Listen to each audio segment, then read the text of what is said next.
Hi there, welcome to my home. This is my kitchen bench where I get a lot of my work done. This is where, if you're an online client, I will most likely be up late at night talking to you and getting you through your journey. So I think it's important you know a bit about me and my background, how I became a personal trainer, how I became a health and wellness coach.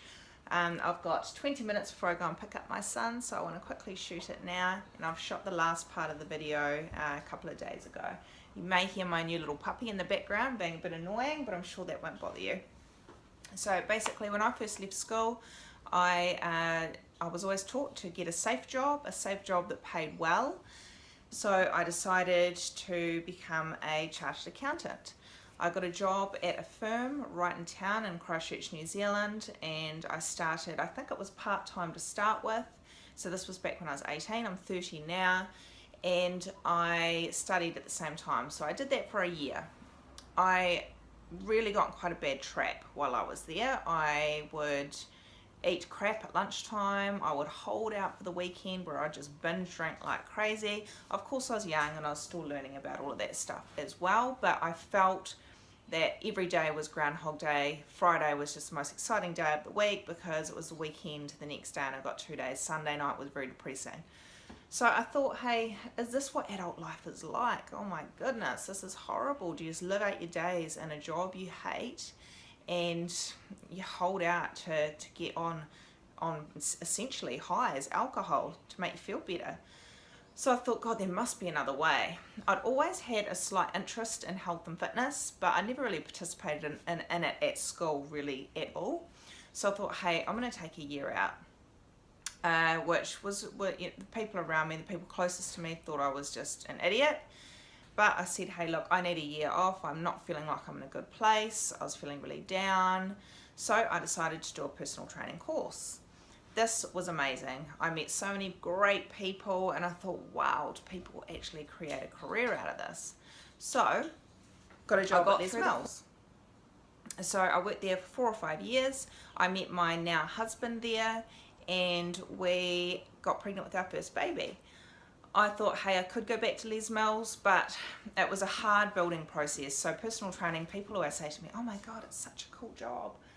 Yes, it is a beautiful job. It's an amazing job. You're helping people, but what they forget is that not everyone's cut out for it. It is a job where you constantly have to be right up here for your clients. Even if you're not feeling that way, you have to be constantly kind of on the hustle because a client could turn around tomorrow and say they're leaving, and that could be, well, 4 of them could do that. And that could be a lot of your income gone. If you're passionate about it, I truly believe you will make anything you love work.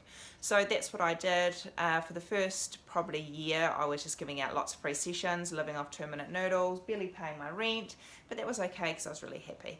So got through that, pushed really, really hard to start to build up a nice wee clientele, met my husband, we got pregnant, and then I tried to go back to Les Mills when he was about 6 months old, which was after a big Canterbury quake, and decided that it just wasn't going to work for me. I needed a little bit more freedom, so I went and rented my brother's garage at the time.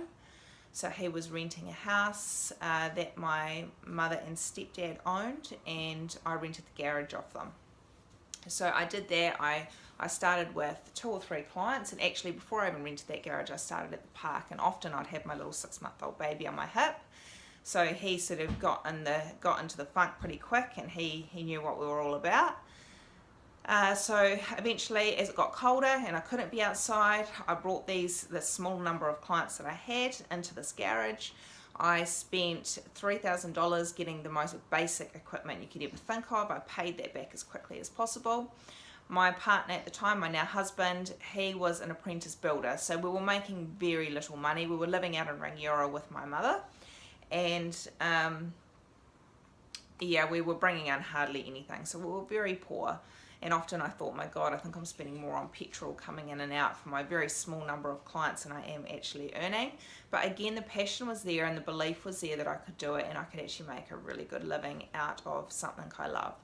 So eventually we went on to have our second son. Our first son is Hayne, he is now 6. Our second son is Keanu, he is now 4, he's just turned 4.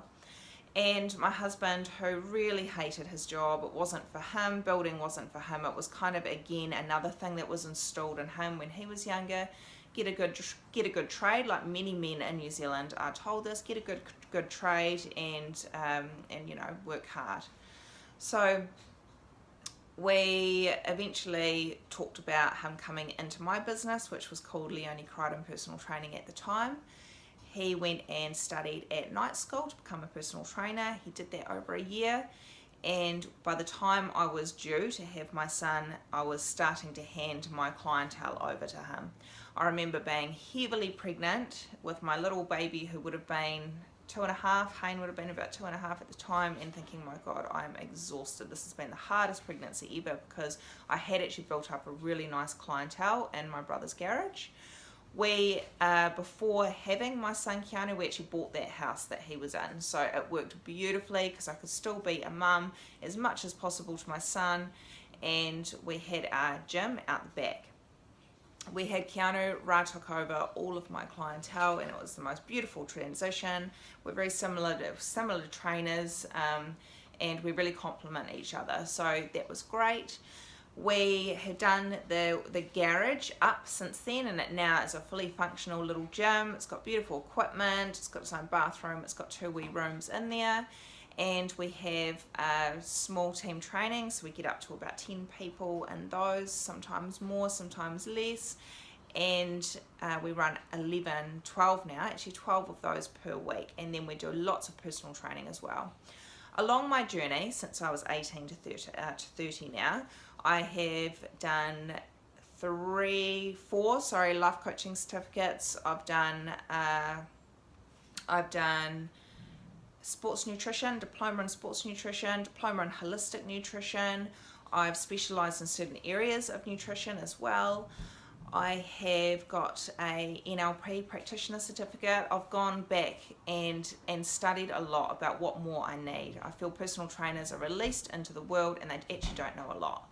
When you are a personal trainer, you are a counsellor as well. People come to you with their stuff and they let it all out. They feel safe, and I believe you need to know how to deal with that. I believe you need to know how the brain works so that you can help these people.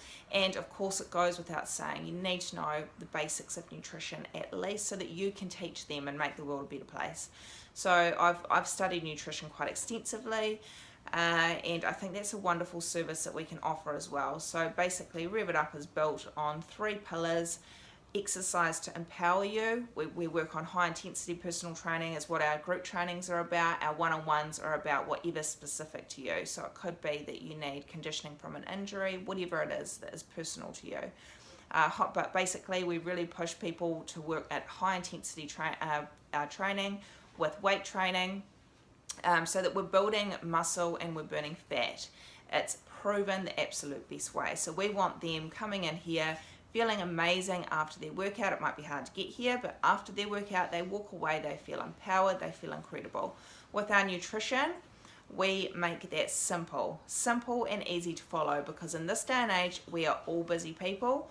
We can't be making flour from scratch every night, and we make it really, really, really simple. And we have an app as well, which we've just added in this year, where essentially clients add in what they're eating and I can go in and check.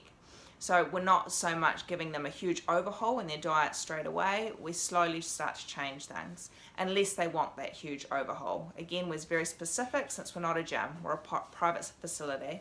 With our life coaching, I do one-on-one life coaching, and then I do group life coaching, and we build that into our program as well. Life coaching is starting to become a bit more normal now, but essentially it's just about getting people to think differently. If you don't like the word life coach, if it sounds a bit happy or a bit funny, basically it is just me teaching people to break that pattern that they have run their whole lives, and getting them to think differently so that they can get their goals.